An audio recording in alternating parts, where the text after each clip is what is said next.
And we are going live in 3, 2. All right. Welcome, everyone, to our 9 o'clock panel this morning.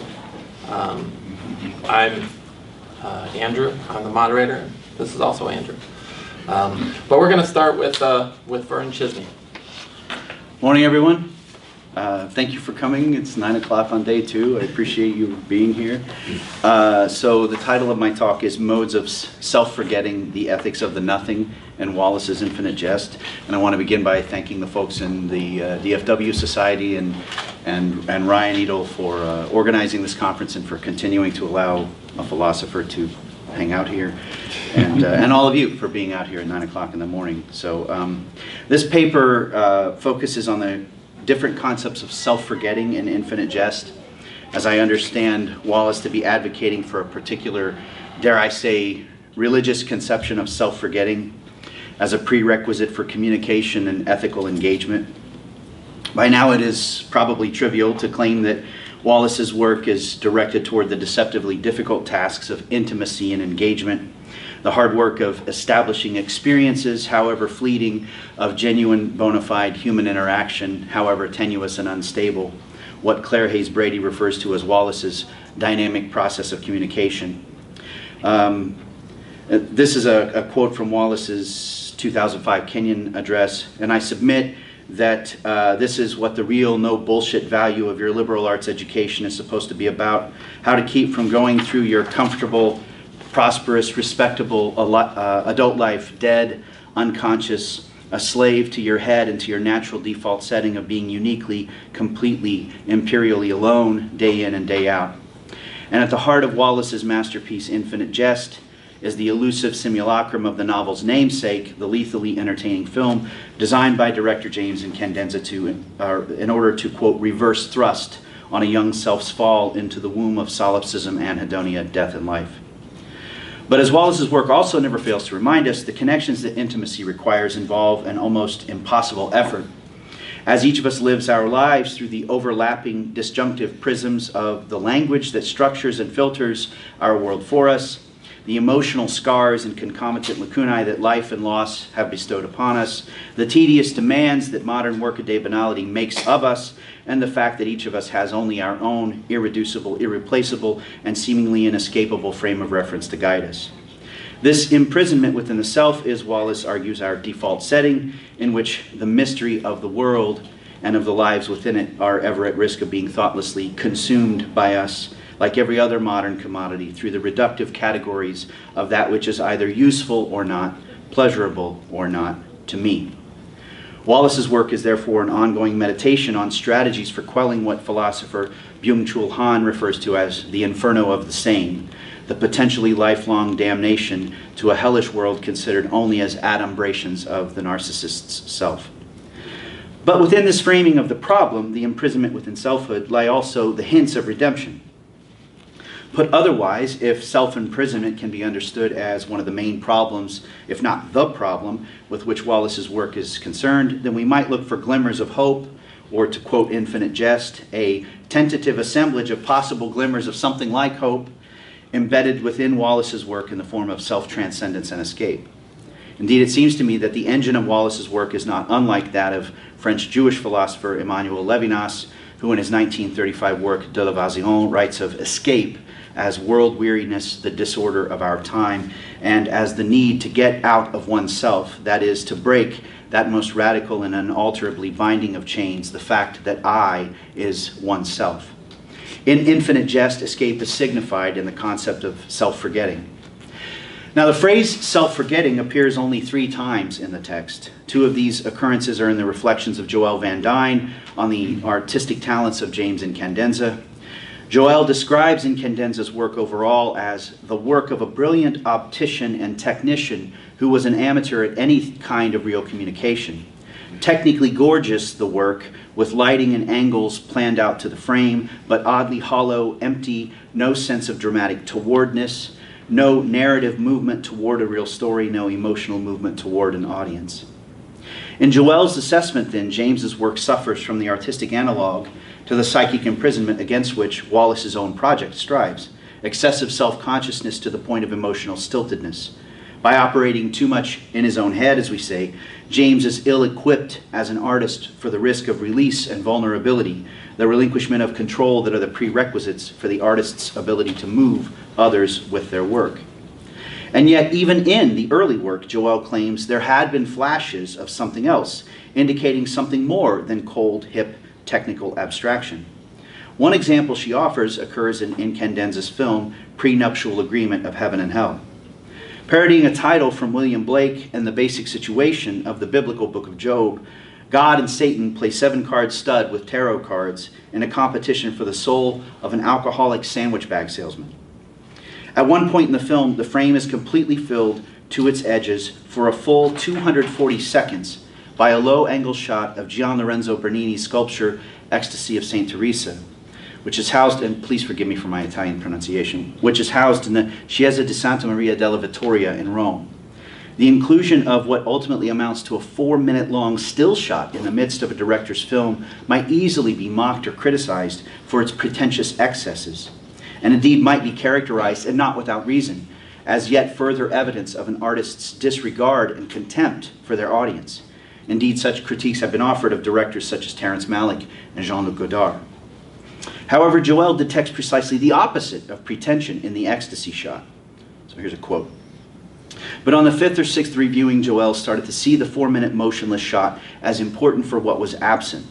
The whole film was from the alcoholic sandwich bag salesman's POV, and the alcoholic sandwich bag salesman, or rather his head, was on screen every moment, except for the 4 narrative minutes the alcoholic sandwich bag salesman stood in the Vittorio's Bernini room, and the climactic statue filled the screen and pressed against all 4 edges. In the salesman's immersion in the beauty of the work of art, he has momentarily escaped himself, temporarily forgotten himself. It's this suspension of ego that Joelle perceives as the so-called grail in the film, the grail of self-forgetting. However insightful this formulation may seem, though, it also appears to be, at least ostensibly, somewhat obvious. After all, human beings have been self-forgetting for all of recorded history. Alcohol, drugs, food, sexual promiscuity, slavish dedication to career goals, these can all serve as forms of self-escape, ways of ignoring the confrontation with one's selfhood. Truth be told, I'm planning to do a little self-forgetting tonight myself. What's interesting about Joelle's realization of the film is not just that it gives a name to this most common of human phenomena. Rather, it is that Joelle's observation provides an apparatus for thinking about selfhood and the human condition, so as to understand not only what unites sinner and saint, or the holy fool and the addict, but also the basic structure of selfhood that Wallace's work gestures toward, and why, in Joelle's words, the self-forgetting of alcohol is inferior to that of religion/art. Let us consider the work of art itself, the one that concerns the tragic protagonist of the prenuptial agreement of heaven and hell. Bernini's Ecstasy of St. Teresa depicts the medieval Carmelite mystic St. Teresa of Avila swooning under the influence of a cherub who holds in his hands a spear in what appears to be a mode of attack. It's like this. Okay. The sculpture is based upon the following description from St. Teresa's autobiography. It pleased the Lord that I should sometimes see the following vision. I would see beside me on my left hand an angel in bodily form.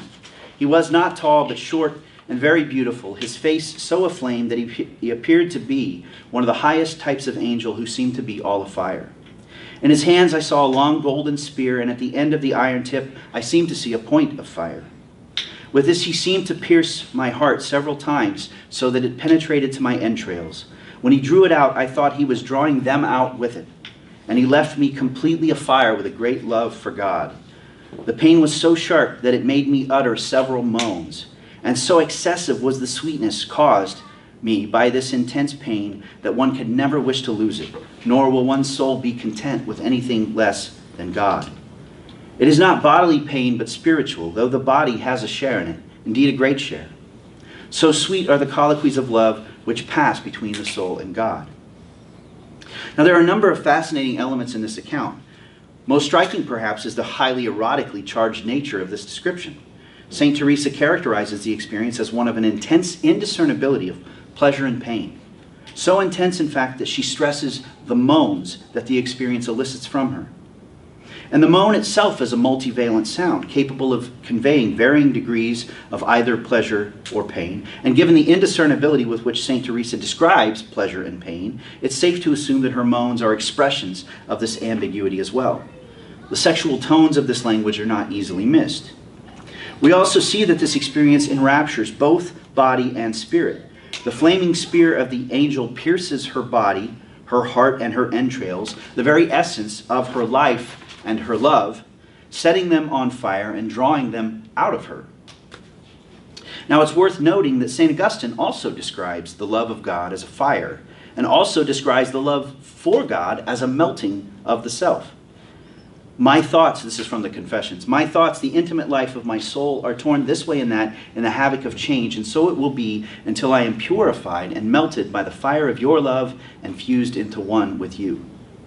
Like the word ecstasy itself, which signifies a being outside of oneself, St. Teresa's description of her mystical experience involves the passage beyond herself, the erotic experience that God wrests her from herself.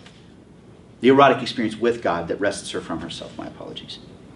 We see then the multiple nested layers of this ecstatic elicitation in action on a single page of Infinite Jest, as Bernini's piece immortalizes this erotic ecstatic vision. While the alcoholic sandwich bag salesman, immersed completely in the beauty of the work of art, is ecstatically transported outside himself, and for a while forgets himself, and this is signified by his missing head. This while Joelle sits on the couch, self-forgetting, as she immerses herself, loses herself in the artistry of Incandenza's film. This is the self-forgetting held out as one hopeful possibility offered by the religious and the artistic spheres, and we see both of them in this moment. This brings us to the question of the AA commitment to the principle of the higher power, which manifests in the nothing of Don Gately. In the passage that describes John L's 12th step of the AA program, the step known as giving it away, we hear John L. describe in vivid detail what he calls the death in life and living death of addiction. In the course of describing this event, Gately also outlines the basic structure of the AA program. At the core of this structure is the famously cliched and notoriously vague, arguably vacuous notion of the higher power. The higher power is almost impossible to define precisely because as Wallace speaks through the mouths of the AA veterans, it doesn't yet matter what you believe or don't believe. All that matters is that one give oneself away to that indeterminable and ineffable X outside of oneself, characterized in one passage as God as you understand him. What one calls that thing, and it's even referred to as Satan at one point in the book, how one worships or does not worship that thing are of secondary importance to the chilled conviction that you have no faith whatsoever left in yourself. One of the commonly spoken AA mantras, according to the narrator of Infinite Jest, is, "My best thinking got me here." So what matters is not a conceptual or dogmatic theorization of this higher power, but rather that one must give oneself wholly to this radical outside. The hows and whys of this process are mysterious, and yet Gately attests to the efficacy of the process. Nevertheless, when Gately tries to imagine what or who it is that he prays to, quote, when he kneels at other times and prays or meditates or tries to achieve a big picture spiritual understanding of a God as he can understand him, he feels nothing. Not nothing lowercase, but nothing, capital. An edgeless blankness that somehow feels worse than the sort of unconsidered atheism he came in with. Now there's a lot to unpack there. First, what is this unconsidered atheism? Well, if theism is the belief in a personal God, God as a person, George Carlin's invisible man in the sky, then atheism is simply the belief that that being doesn't exist. So in this sense, even Spinoza's pantheism, insofar as it denies the personal nature of God, can rightly be called an atheism. And indeed it was and still is by many folks. There are varying degrees of sophistication of this sort of atheism, and it seems based upon Gately's description of his own atheism that his was on the lower end of the spectrum in terms of sophistication. Of this God, he says that only morons can still believe in it. But the nice thing about this sort of atheism is precisely that it is unconsidered, or, speaking with Socrates, unexamined. One simply checks a different box on the "do you believe in God" form than one previously checked, and nothing much else changes, except perhaps for the fact that the person now believes that they have warrant to stand in intellectual judgment on large portions of the human population. Morons, right? That is precisely why Gately's nothing is so haunting and disturbing. It's important to note that this nothing is decidedly not an absence of feeling, but rather a feeling of absence. It's not the anhedonia that Kate Gompert longs for when she says, "I'd rather feel nothing than this." Gately's nothing has more in common with the nothing described during the heroin withdrawal of poor Tony Krauss. He suddenly felt nothing, or rather nothing, and again, lowercase, uppercase, a pre-tornadic stillness of zero sensation as if he were the very space he occupied. This nothing precedes poor Tony's seizure, which is described as akin to an orgasm of the head. It's worth noting that the moment of orgasm is itself an ecstatic loss of selfhood, which is why mystical writers like Saint Teresa often describe their experiences in erotic terms, and why the French refer to the orgasm as la petite mort, or the little death. So an orgasm of the head would be a sudden and intense outwardly directed surge, emptying the brain momentarily of its self-awareness, of its conviction of its own separateness from the cosmic flow. Indeed, this seems to be what is suggested by the description of Tony's being simply the very space he occupied. Tony is one with the space which is continuous with the whole of the cosmos itself. Now we're getting somewhere. Gately's nothing is the feeling of an edgeless blankness. His rationality prevents him from ascribing any reductive notions of personhood to this higher power, and so, quote, when he tries to pray, he gets this like image in his mind's eye of the brainwaves or whatever of his prayers going out and out with nothing to stop them, going, radiating out into like space and outliving him and still going and never hitting anything out there, much less something with an ear. Whether he knows it or not, Gately appears to be touching the boundless with his prayer. I am here reminded of reflections on prayer offered by French philosopher Jacques Derrida in a 2002 conference on religion. Quote, "In this layer of sophistication, I ask who is praying and who is receiving the prayer. These questions are part of my experience of prayer, thinking about the unnameable, etc. It's a very skeptical prayer. Skepticism is part of the prayer. The suspension of certainty is part of the prayer." End quote. As Derrida understands it, this skepticism is an essential component of prayer. To pray otherwise, with convictions of specific conceptualizations of the divine in mind, is to pray in an idolatrous manner, to project human concepts onto the divine. Or to put it in the lingo of Wallace, it means that your own personal will is still in control. You've not yet surrendered the self.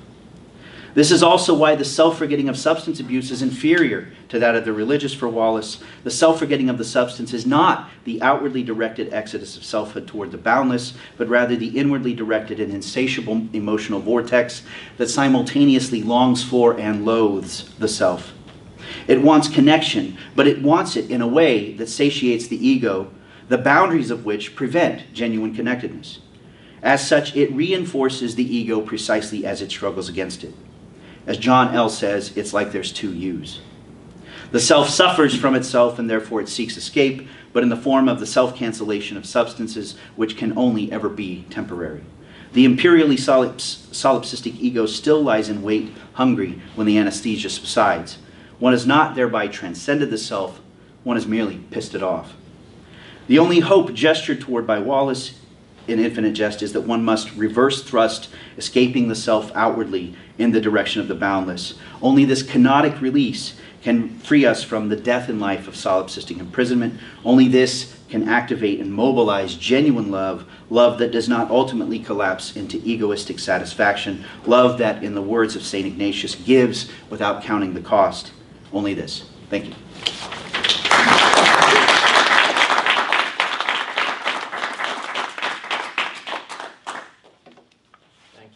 Next we have Ryan Kerr.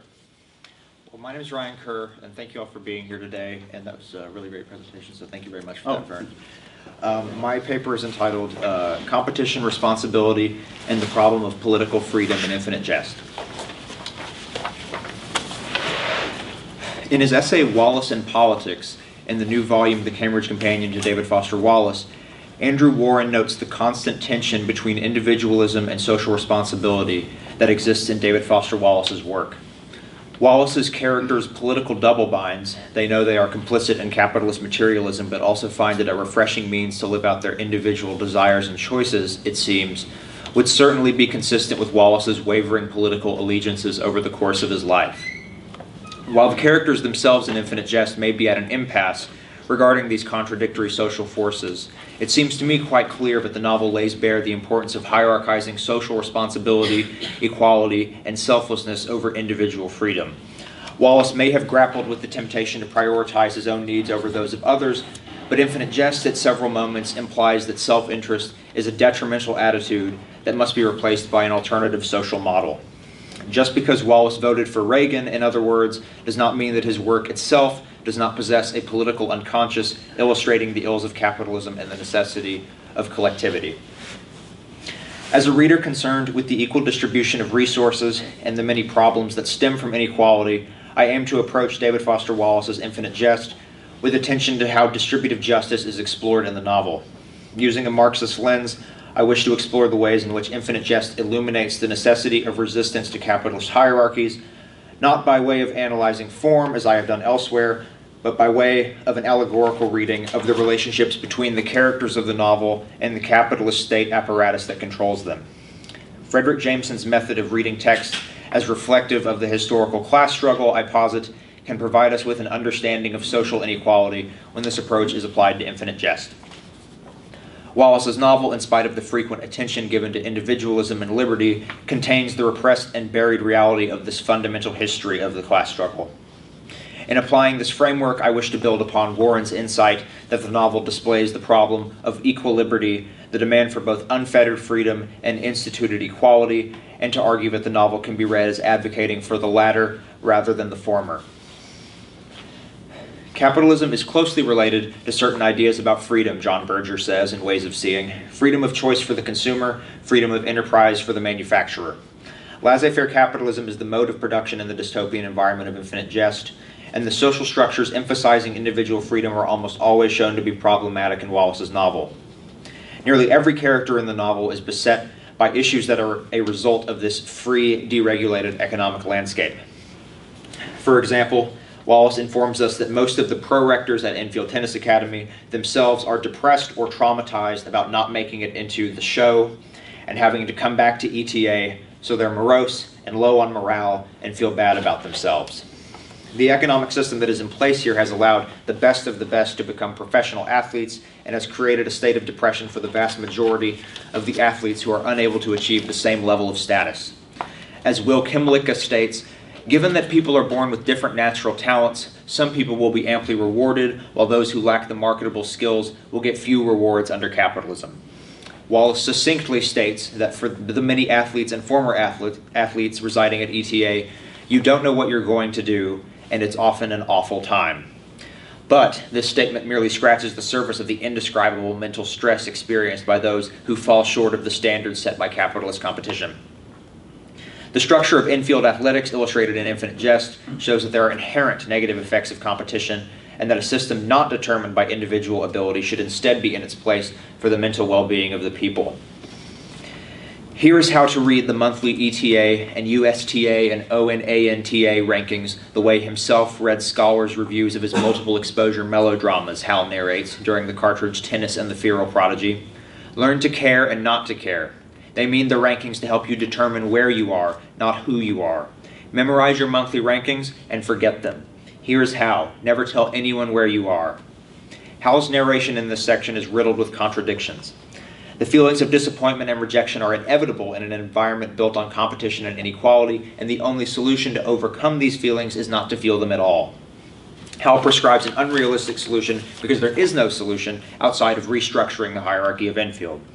Another solution to these insecurities would be to remain at number one consistently, but this solution fails to take into account the many athletes who lose out and are unable to continue on with their dreams of playing tennis professionally due to their slight differences in ability. Hal's statement, "Try to learn to let what is unfair teach you," reinforces complicity within Wallace's unfair, unequal dystopia. Unfairness, this sentence suggests, is an inevitability, and it should be a force that we learn to accept rather than question. Inequality worsens when adaptability is encouraged in favor of protest and when the apologist for capitalism only speaks of the system in its normal form. Hal's line is a tragic reminder of the people and their inability or refusal to advocate for mandated social equality. Hal seems to eschew equality in favor of liberty, perhaps out of a sense of futility and resignation due to his circumstances. The long-standing tradition at Enfield of competition and victory for a select few has taught Hal that competition is some natural order of things, and that the ability to cope with this unfairness is down to the individual rather than to the determinants of public policy. To quote David Harvey, in a capitalist economy, individual success or failure are interpreted in terms of entrepreneurial virtues or personal failures rather than being attributed to any systemic property. The conversations surrounding the negative aspects of competitive athletics are never so productive that they stand a chance of eliminating the dominant ideology. Enfield students' complaints themselves are reinscribed within dominant forces because complaining about their pain and exhaustion eventually becomes a mundane, ritualistic part of the daily training process itself. Ineffective as they are, the characters' protests against the competitive athletics industry demonstrate the need for the students to be treated as people with all of their idiosyncratic physical and psychological complexities taking precedence over their status as a means for profit. While the staff of Enfield and the leaders of the corporations sponsoring the various competitive tennis tournaments get richer, Hal and his colleagues deteriorate. We need look no further than female prorector Theory Potencourt's comments on the deterioration caused by what the characters colloquially call the show. Pressure such as one could not imagine now that to maintain you must win, now that winning is the expected, hence the suicides, the burnout, the drugs, the self-indulging, the spoilage. The mandated social responsibility which Warren discusses in Wallace and Politics is precisely what the students need, because capital takes no account of the health and the length of life of the worker unless society forces it to do so. So much for the freedom or lack thereof instituted by the governing body of Enfield Tennis Academy. I would like now to switch gears and focus on the freedom of choice in consumerism faced by the individual characters. What of the issue of entertainment and its addictive capacity, with which so many of Wallace's characters grapple throughout Infinite Jest? Are the characters of the novel in control of their destiny insofar as they can choose how to spend their leisure time? The freedoms neoliberalism embodies reflect the interests of private property owners, businesses, multinational corporations, and financial capital. But does this mean that the consumer can be left to their own devices and be free to choose their entertainment? Does this facet of the novel display a need for individual freedom or social responsibility?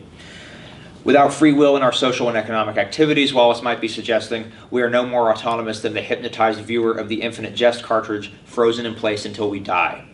This implication is certainly the conclusion at which Warren arrives in his analysis. Conversely, in David Lipsky's book-length interview with Wallace, although of course you end up becoming yourself, Wallace discusses the importance of our own conscious efforts to resist the passivity and lethargy that come from large doses of entertainment. Entertainment doesn't have a responsibility to care about us one whit more than it does, Wallace says. It's got a job to do. The moral job is ours. Here, Wallace appears to be in favor of being a responsible consumer of media.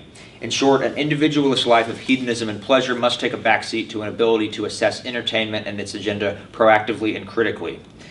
Infinite Jest, on the other hand, contains lines that suggest that to make this differentiation is difficult when an addiction to entertainment is in full swing. On the pervasive influence of entertainment, Wallace states in the novel, saying this is bad is like saying traffic is bad, or healthcare surtaxes, or the hazards of annular fusion. Nobody but Luddite granola-crunching freaks would call bad what no one can imagine being without. The pleasures available to us under capitalism are, Wallace argues, worth the price we pay for them. Capitalism in this moment of the novel is a necessary evil. Wallace states here that to envision an existence free of entertainment and convenience is so far-fetched that it is unthinkable. Statements in the novel such as these are perhaps what give rise to Warren's argument that individual freedom is advocated in the novel to some degree, despite its clashing with themes of social responsibility, because Wallace seems unwilling or unable to reconcile the convenience of a free market with a more heavily regulated and equal social structure, and this blindness occurs because, as Mark Fisher says, capitalism has colonized the dreaming life of the population, and it is so taken for granted that it is no longer worthy of comment. The dominant ideology so overtakes Wallace's narrative voice here that an unconventional radical solution is difficult to reach and is therefore rendered impossible or naive. Furthermore, a market of convenient commodities is not portrayed as a purely benevolent force. In the videophonic communication chapter, wherein users of the video interface technology start wearing masks to misrepresent any facial flaws or blemishes they have, since the advent of convenient technology plays on consumers' insecurities. Wallace writes, and the videophonic stress was even worse, if you were at all vain, i.e., if you worried at all about how you looked, as in to other people, which all kidding aside, who doesn't? The convenience afforded by advances in technology and the drive for industries to make a profit in turn make us into vain individuals. Our thoughts are not our own, and we are not free in the sense that our fears and concerns are driven by the companies that keep us as pawns, part of a market relation. The vanity of the consumers is essential for the perpetuation of the market, and it is an unpleasant affect that must be fostered as often as possible by the videophonic telephone industry and the optimistically misrepresentational masking industry, among others. As comic as this memorable passage is, it is a valuable indication of the inherent irresponsibility of the capitalist process and the way the consumer is manipulated for profit. The illusion of freedom under neoliberal capitalism is perhaps best summed up by Frederick Jameson in his writings on postmodernism. The market as a concept rarely has anything to do with choice or freedom, since those are all determined for us in advance. We select among products, no doubt, but we can scarcely be said to have a say in actually choosing any of them. Antonio Gramsci, too, writes that laissez-faire is a form of state regulation in scare quotes, introduced and maintained by legislative and coercive means. It is a deliberate policy, conscious of its own ends, and not the spontaneous, automatic expression of economic facts. I quote these two critics at length only to point out that, paradoxically, the free market does not allow us to be free. In the same way that, to borrow a phrase from Wallace's "This is Water" speech, there is no such thing as atheism, there is no such thing as being free to choose. We are either instructed which entertainment to consume, or we have a finite choice of commodities determined by a hegemonic market with a purpose-driven ideology and a particular set of interests in mind. What, then, can we learn from the disastrous future Wallace illustrates in his novel? Even though Infinite Jest apparently is meant to show that these very serious losses and detriments, such as inequality, self-hatred, depression, etc., are the inevitabilities if we are to live in a fair and free society, the contradiction is clear. There is no real fairness or freedom at all. Equality, as we can see from these contradictions, is worth fighting for at the cost of sacrificing liberty. It is important to keep in mind, however, that any alternative social structure wherein empathy and selflessness are privileged over individualism will inevitably bring with it its own power relations, since all public policy is tied up within the ideology of those in positions of power and decision-making. The ideal leaders of the utopian environment we must strive for will therefore have to take great care in ensuring that the autonomy of the individual is not stifled in such a way as to contribute to the same kind of negative psychological consequences that result from capitalist deregulation.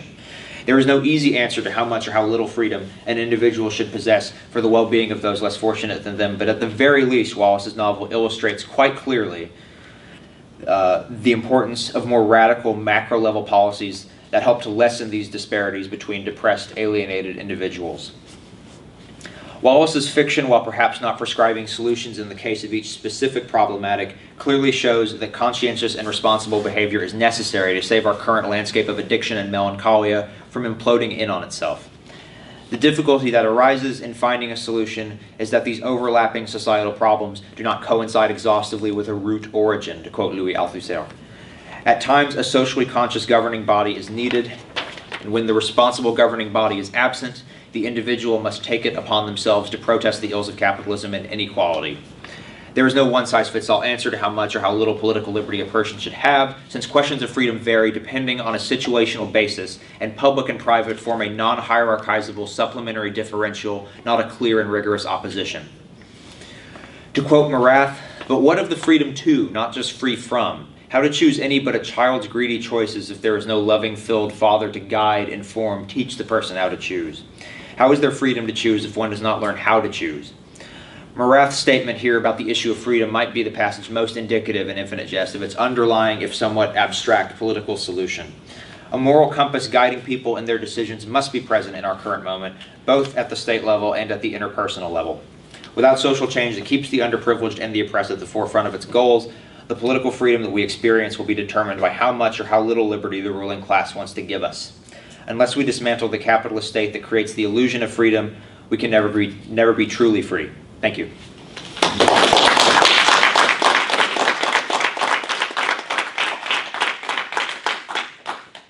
you, Ryan. And next we have Andrew Langford. Hi, guys. Very glad I'm following that. I don't have to cite all the people I was going to cite because he just did it. So.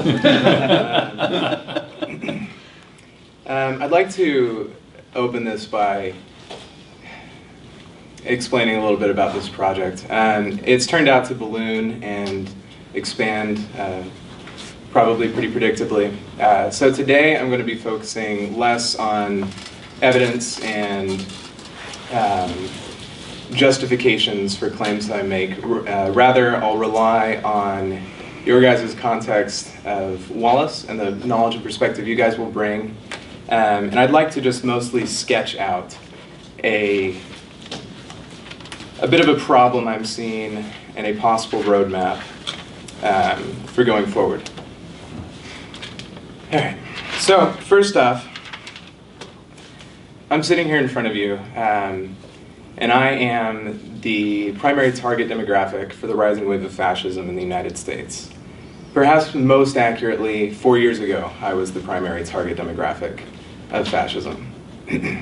A young white male, straight, told that he's smart all through his life, doesn't quite get into the college that he would like to go to. Perhaps he blames this on affirmative action for a year or two.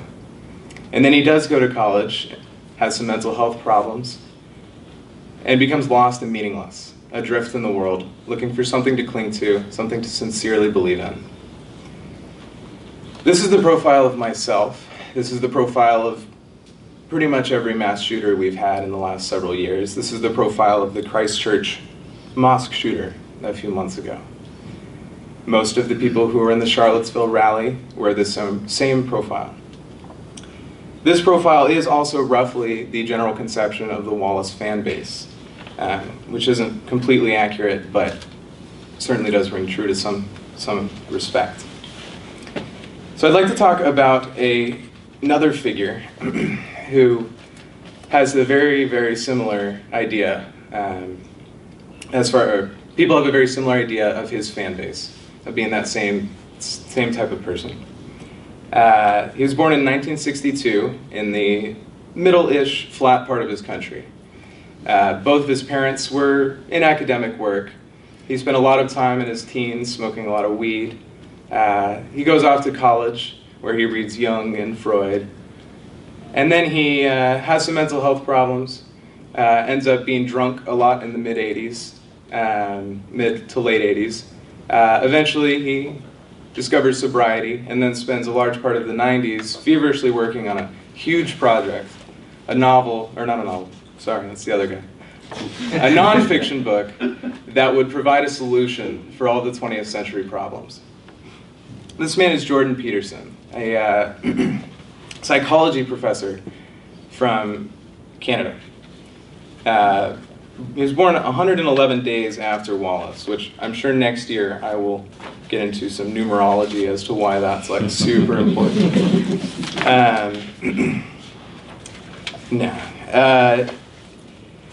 Jordan Peterson finished that book called Maps of Meaning.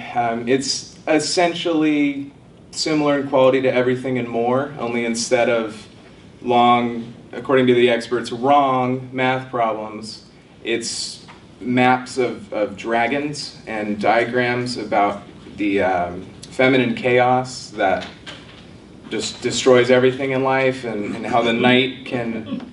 Anyway. So Jordan Peterson, after finishing that book, sort of sat around for a decade, had a kid, continued to lecture, until a couple years ago, whenever he decided to take a stand against a Canadian, or a Ontario bill, Bill C-16, which was going to add trans people to the protected class in terms of language. So essentially adding them along with, you can't discriminate in your speech based on race, sexual orientation. It was just going to add them to that list. He decided to take the stance that this was a almost literally Stalinist move of censorship and oppression.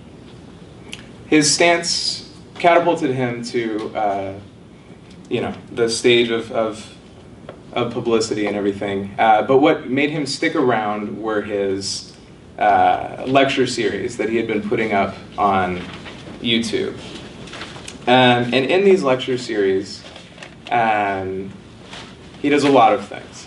He spends a lot of time talking about archetypes, again with the Jung and Joseph Campbell, talking about collective mythology, the stories and narratives that we've told ourselves. His main aspect there is that all of life has been a struggle between order and chaos, which he consistently frames as masculine and feminine. And so those lectures managed to get a lot of popular support. And I would like to explore why that is. And to do so, I'd like to go back to fascism for a small amount of time.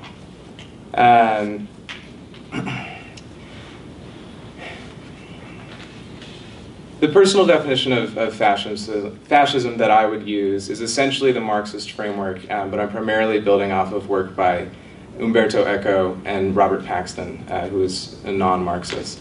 And essentially, fascism is a reactive energy that rises up in order to, when problems and inconsistencies are pointed out in the dominant power structure, fascism is an attempt for that power structure to reassert its control, generally by going back to the deeper stories, the core narratives that have created the dominant power structure. So an interesting thing that I find is not often brought up about fascism is that when they show up with the often roughly correct criticisms of the current moment. This happened in the 1920s and 30s, and it's happening quite a bit now. Richard Spencer, who is the head of a self-avowed white supremacist and the head of the euphemistic National Policy Institute, he wrote and featured a short video that was essentially, if you went on their website, it would be on the About Us page. The video has been taken down actually just a few weeks ago when YouTube decided to finally do something.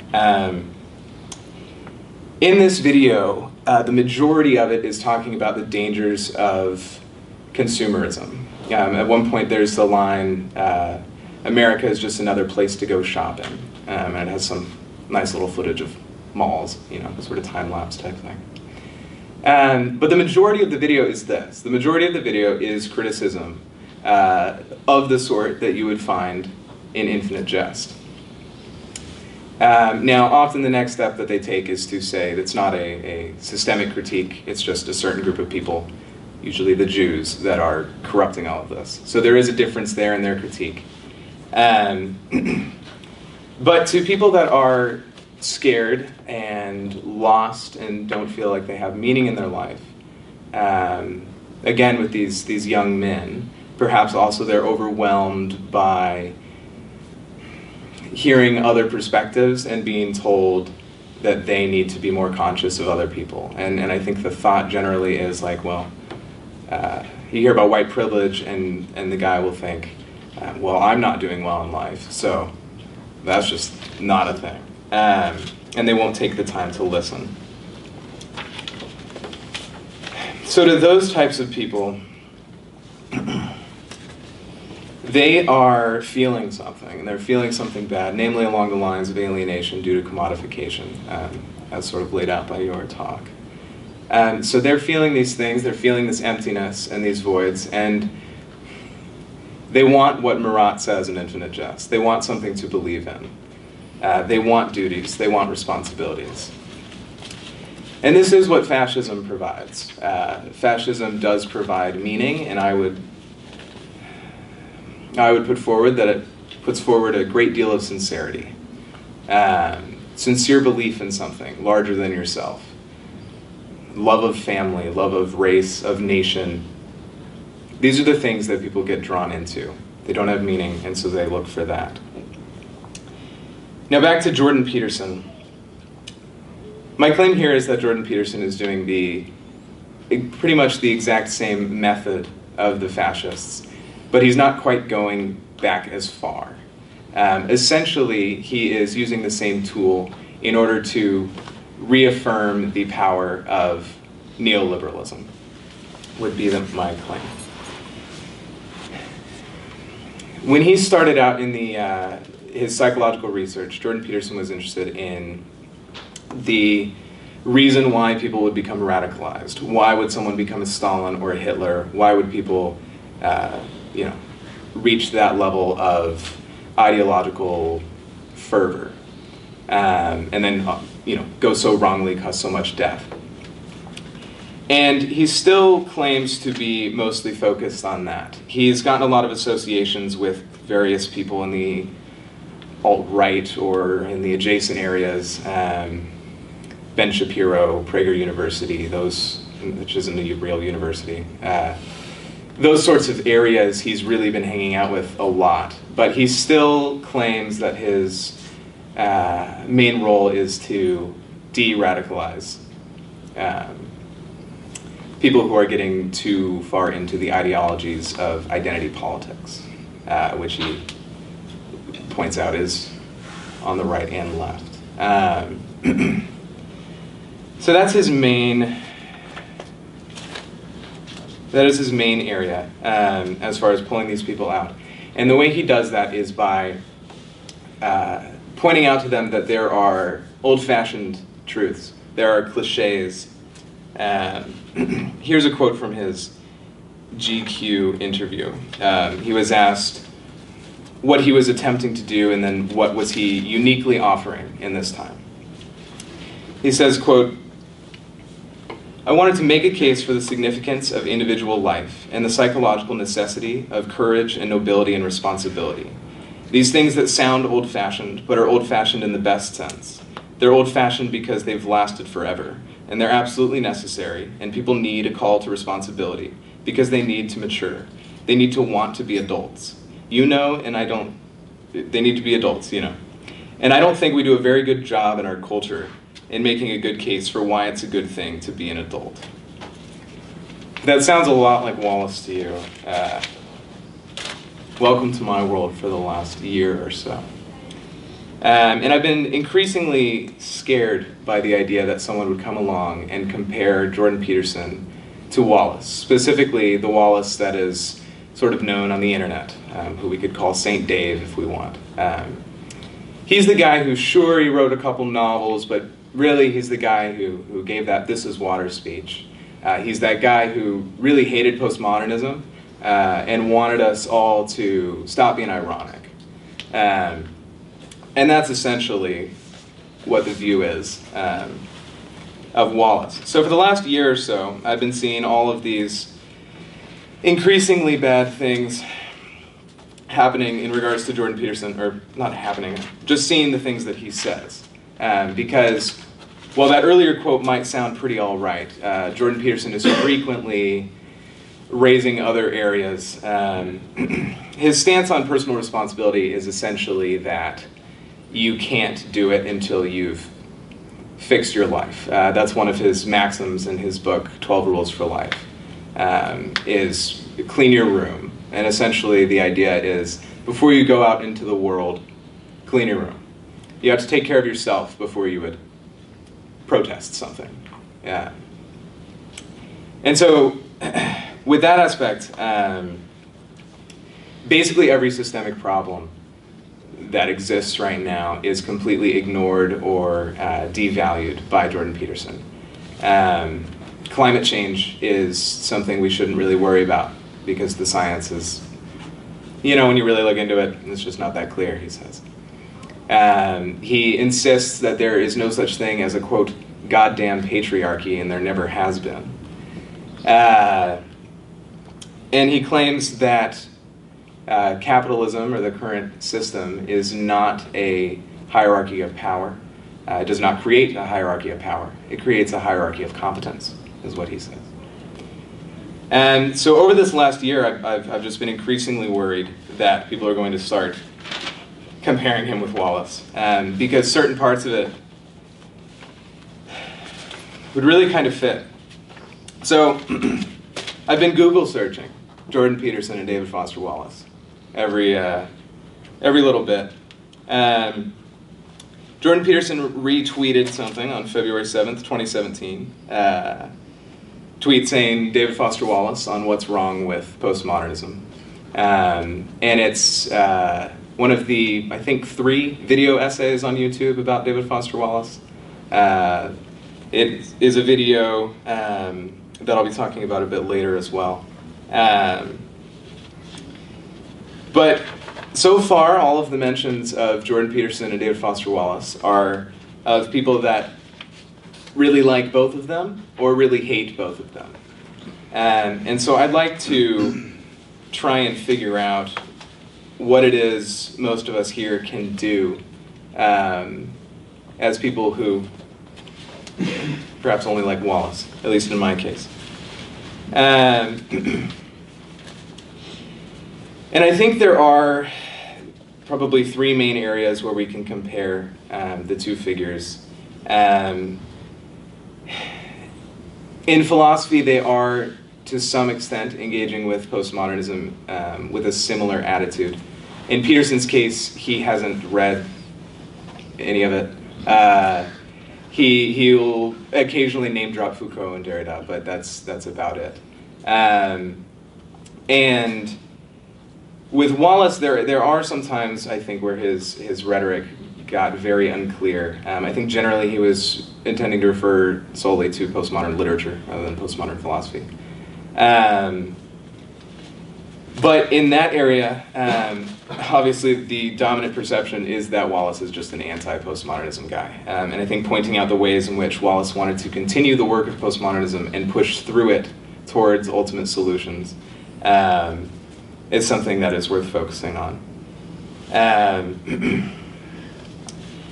In politics as well, I think there are certain areas where Wallace needs to be grappled with. I mean, the authority in American usage piece feels to me like it pretty much could have been written by Jordan Peterson at times.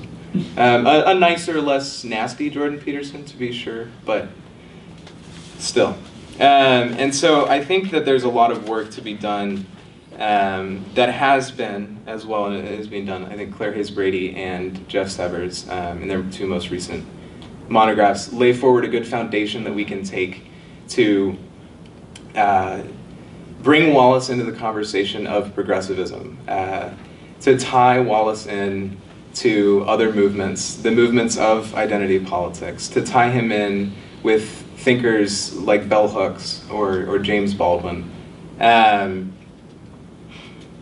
I think that desperately needs to be done. I think that what is currently being set up for Wallace is once again a return to neoliberalism.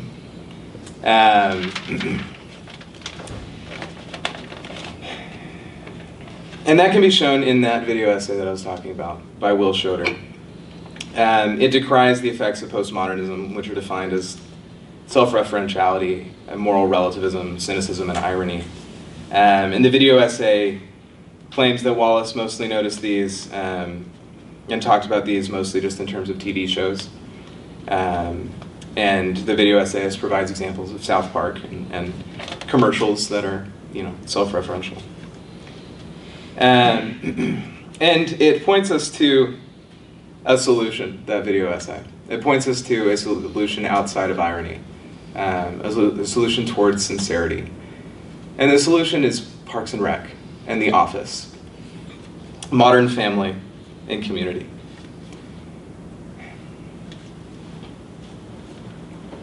That's a solution that we can allow Wallace's perception to reach. The solution for all the political problems can be a foolish optimism in the likes of Joe Biden and John McCain. If we just let it sit, that is where it's going to end up.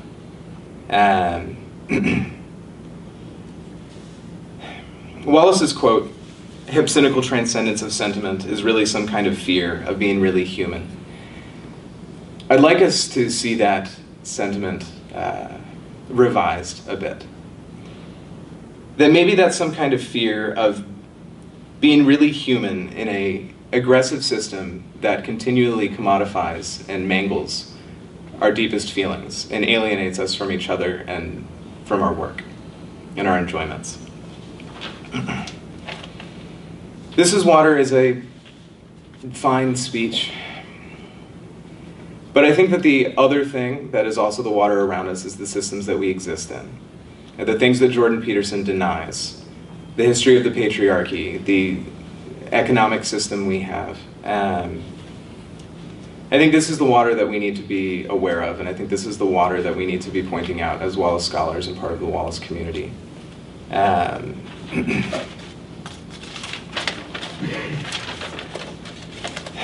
Because we can allow things to continue, and we can allow art to take a back seat. We can allow sophisticated novels to be irrelevant in the larger culture.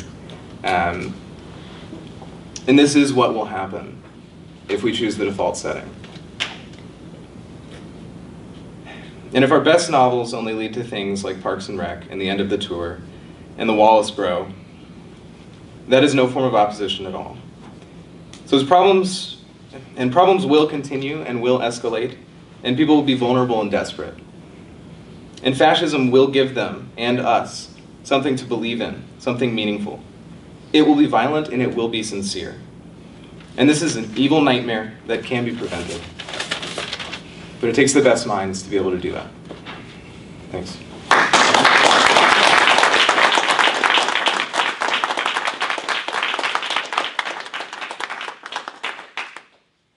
Thank you to all of our presenters. Does anybody have any questions? I'd just like to say, Andrew, it was very brave of you to start your talk the way you did. Regardless if that sounds stupid coming from me, but I think it's a very kind of honest move for you to say that you were close to that, and I was close to that as well. I credit Judith Butler and David Foster Wallace for basically pulling me back from that precipice. Yeah. Yeah, I just wanted to let you know that I really appreciated that you said that.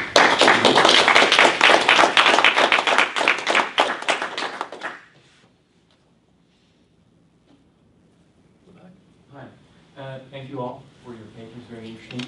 I've written down a lot, and I think I have a question for all three now. Is that okay? Or at least a suggestion? Start with one. Start with one. Well, maybe for Vern.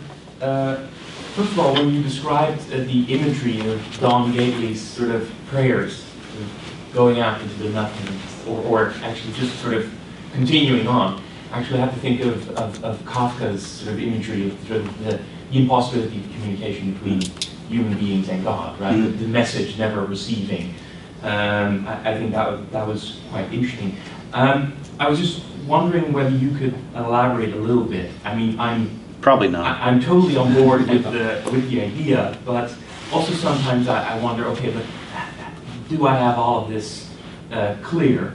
It's this where you talked about sort of self-forgetting through substance abuse being inferior to self-forgetting through religion or art, and you were saying, well, through substance abuse, it's not outwardly versus religion and art being outwardly.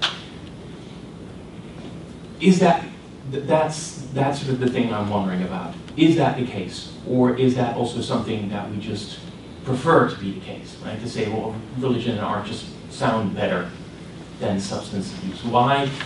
Yeah, I'm guessing why. What is that inferiority? What exactly makes up the inferiority of the one over the other?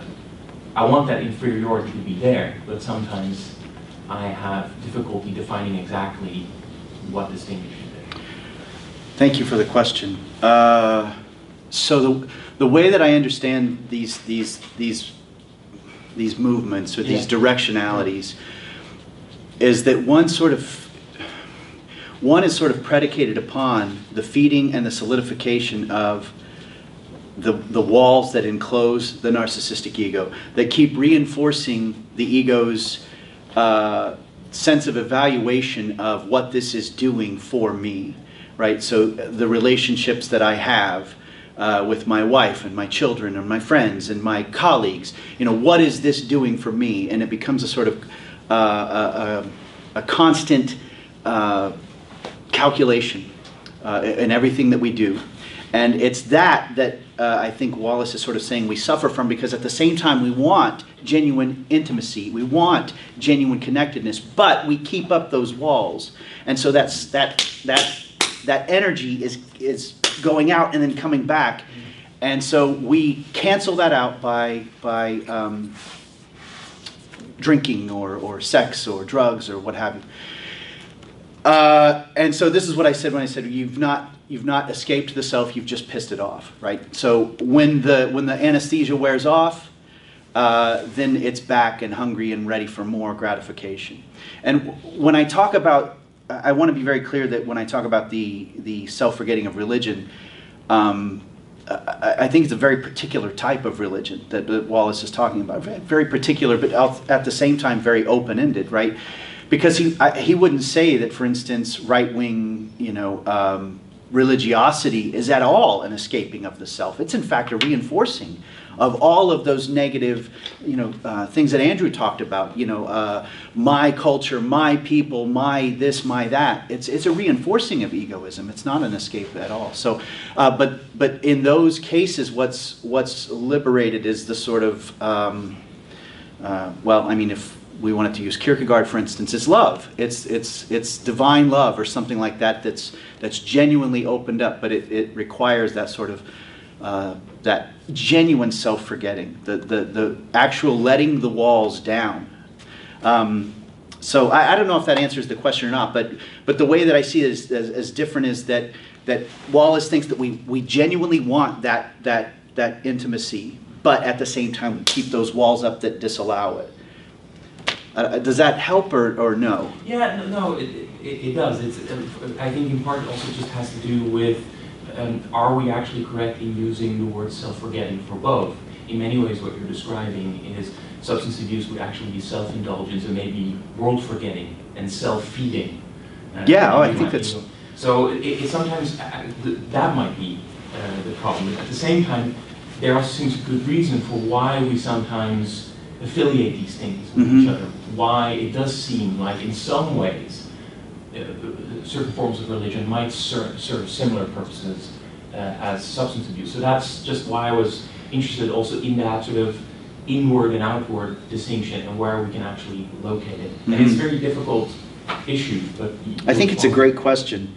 And certainly I think I need to think more clearly about it, but yeah, I like the question. I hope I've gone some distance in addressing. Yeah, no. That sort of, I guess my question is more or less, let's talk more about this, but maybe over beers. Yeah. Over self-forgetting. With concern to time, let's move on. The question in the front. Yeah, I wanted to add to this actually. I was thinking similar things. I was wondering if there was an opposition between a kind of sensual self-forgetting and a kind of metaphysical one, in the sense that the drug and alcohol abuse is all bodily, it's all physical. So self-forgetting happens in a kind of biological way, whereas with religion and art, it's an intellectual or a spiritual experience. And so then that kind of made me think about the means of self-forgetting, and I guess the idea that they're kind of on a spectrum where they're both opposites, but also they both lead to the same thing at the same time in a kind of circle. And yeah, that it kind of made me think about the different means of self-forgetting, the difference between altering your physical state and the kind of, well, maybe the kind of steps and the structures in the AA program that are supposed to, you have to follow these structures, follow these steps, in the same way that in kind of contemplation in religion, you have to follow certain contemplative structures in order to lose your ego and to lose yourself. As opposed to sort of the shortcut of just putting a substance in your body, you mean? Yeah. That yeah. doesn't require the sort of same disciplinary motions, practices that the religious, philosophical, spiritual path requires. Yeah, and so that seems fair to me. I mean, you're not actually changing anything. You're just sort of temporarily short-circuiting the system, something like that. Is that fair? Yeah.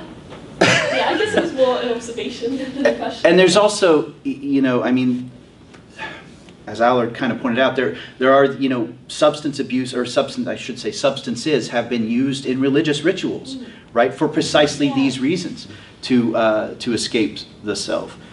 So there's definitely the sort of overlap, and it's not always clear that one is right and one is wrong or something like that. But it does seem to be, and there are substances that actually lead to later, states of enlightenment. They say that LSD, for instance, people come back with, more open-minded thinking and things. That it transforms the way that you think sometimes permanently, right? But the idea that one can just sort of physically short-circuit the system and then and then come down is perhaps the dangerous temptation. Yeah. Did you have a question? Nope. Go ahead. Oh, okay. My question's for Andrew and a little bit for Vern as well. But when you were talking about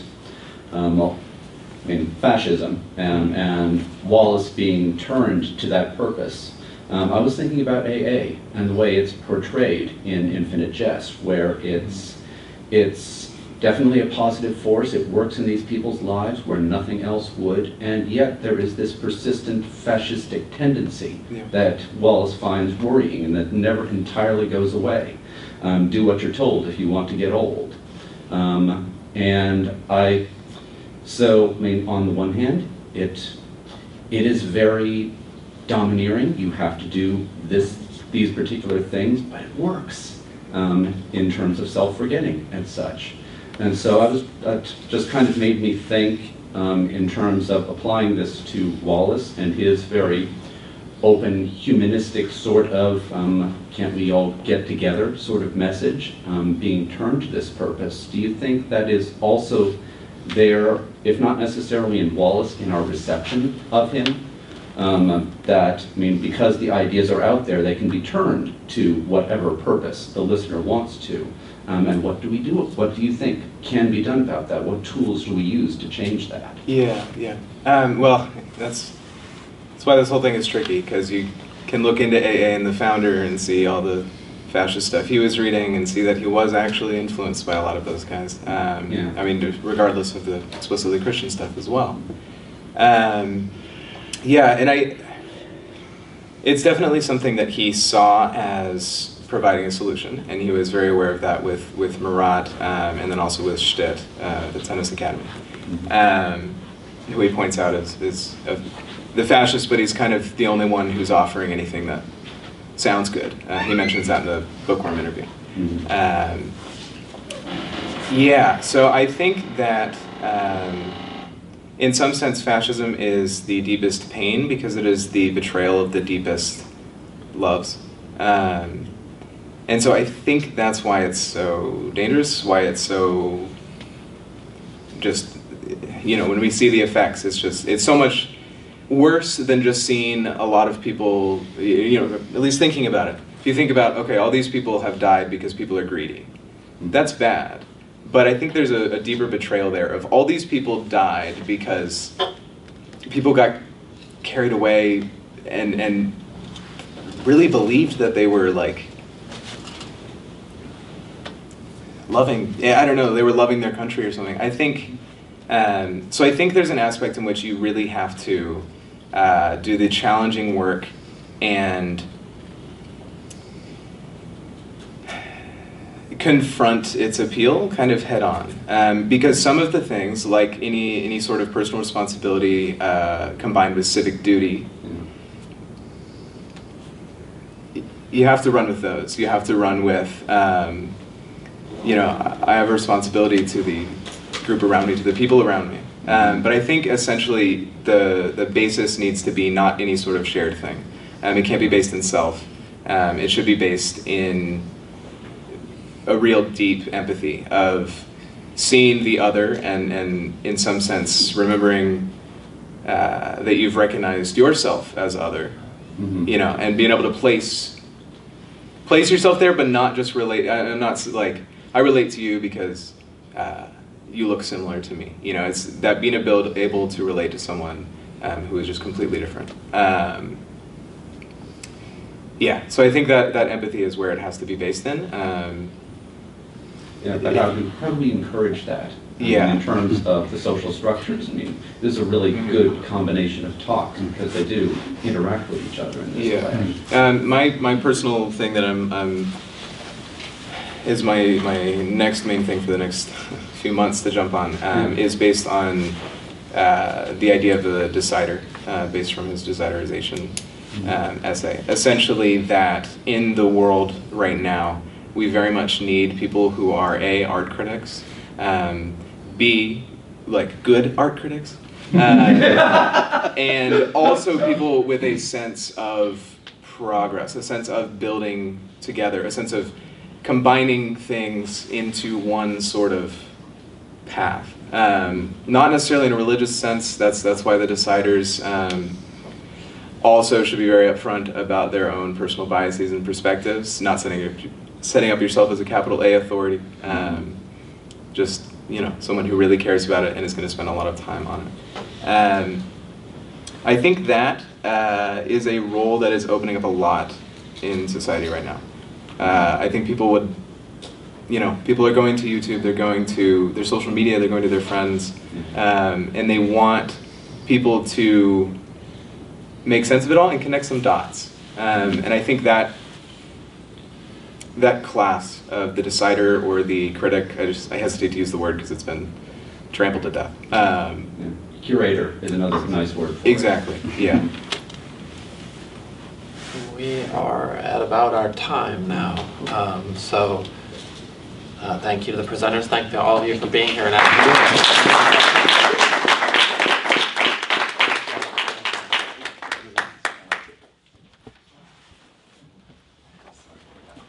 No. It's a great question. It's a great question.